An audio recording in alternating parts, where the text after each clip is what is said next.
सोचिए, एक ऐसा ज्ञान जो हजारों साल पुराना है, पर आज भी दुनिया के बड़े बड़े थिंकर्स को, बड़े बड़े दार्शनिकों को सुकून देता है। ये कोई कहानी नहीं है, बल्कि ये हकीकत है उपनिषदों की। ये शब्द हैं 19वीं सदी के एक बहुत ही मशहूर जर्मन दार्शनिक आर्थर शोपेनहावर के।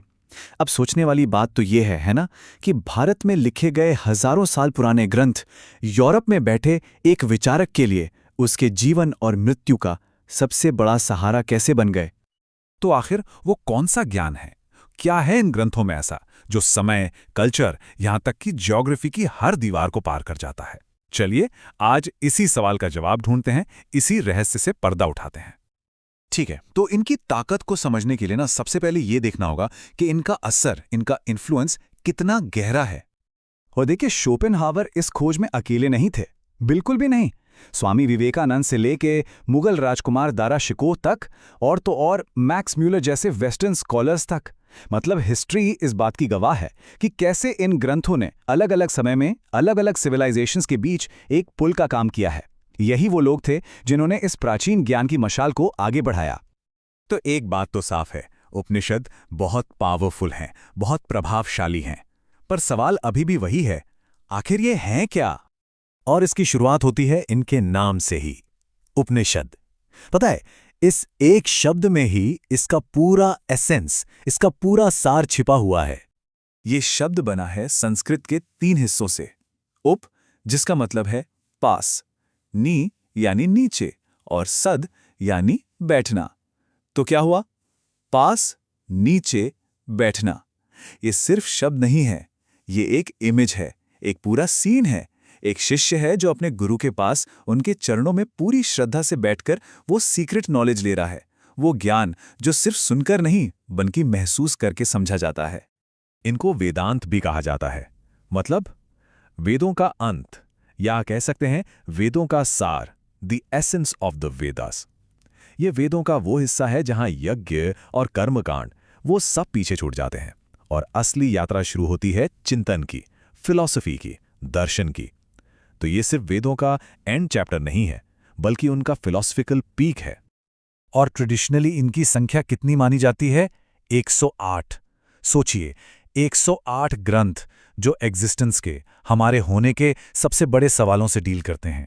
ये नंबर ही अपने आप में बताता है कि ये ज्ञान कितना विशाल है। तो सवाल उठता है, इन 108 ग्रंथों का आखिर मकसद क्या है? इनका मकसद है उन अल्टीमेट क्वेश्चंस से टकराना जो हजारों सालों से हम इंसानों को परेशान करते आए हैं। देखिए, ये कोई रोल बुक नहीं है, कोई आदेशों की किताब नहीं है। ये एक खोज है, अ सर्च। ये गुरु और शिष्य के बीच एक लाइव डायलॉग है जो सवालों से शुरू होता है और एक गहरे एक्सपीरियंस पर जाकर खत्म होता है। सवाल कैसे? मैं कौन हूं? ये दुनिया क्या है? मेरे होने का आखिर मतलब क्या है? बस यही तो इनकी बुनियाद है। और इस पूरी खोज के सेंटर में 2 बहुत ही इंपॉर्टेंट कॉन्सेप्ट्स हैं, ब्रह्म और आत्मन। ब्रह्म मतलब वो अल्टीमेट रियलिटी, वो कॉस्मिक स्पिरिट जो इस पूरे ब्रह्मांड का आधार है, द फैब्रिक ऑफ एग्जिस्टेंस। और दूसरी तरफ है आत्मन, यानी एक पर्सनल सेल्फ, हर जीव के अंदर का वो इनर एसेंस, वो आत्मा। अब दुनिया की ज्यादातर फिलॉसफीज में ना इन दोनों को, ब्रह्म और आत्मन को, अलग अलग देखा जाता है। पर उपनिषदों ने इनके बीच एक ऐसा रिश्ता खोज निकाला, एक ऐसा कनेक्शन दिखाया जो शायद भारतीय चिंतन का सबसे बड़ा, सबसे कीमती खजाना है। और वो महान अनुभूति, द ग्रेट रियलाइजेशन क्या है? वो ये है कि इन दोनों में कोई फर्क है ही नहीं। वो जो इंडिविजुअल सेल्फ है और वो जो यूनिवर्सल रियलिटी है, वो एक ही है। तत्त्वम असि, तुम वही हो। अहम ब्रह्मास्मि, मैं ही ब्रह्म हूं। सीधा सीधा मतलब आत्मन ही ब्रह्म है। और ये सिर्फ एक फिलॉसफी नहीं है, ये एक एक्सपीरियंस है, एक एहसास। उपनिषदों में जो मंत्र हैं, जो डायलॉग्स हैं, वो सब इसी एहसास तक ले जाने के रास्ते हैं।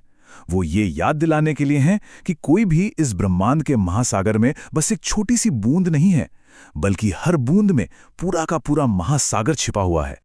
और भारत की धरती से निकला ये आइडिया, ये सिर्फ यहीं तक सीमित नहीं रहा। नहीं, इसकी गूंज पूरी दुनिया में सुनाई दी। और इनकी यात्रा भी बड़ी मजेदार है। सोचिए, हजारों साल पहले ये संस्कृत में लिखे गए, फिर 17वीं सदी में मुगल राजकुमार दारा शिकोह ने इन्हें फारसी में ट्रांसलेट करवाया।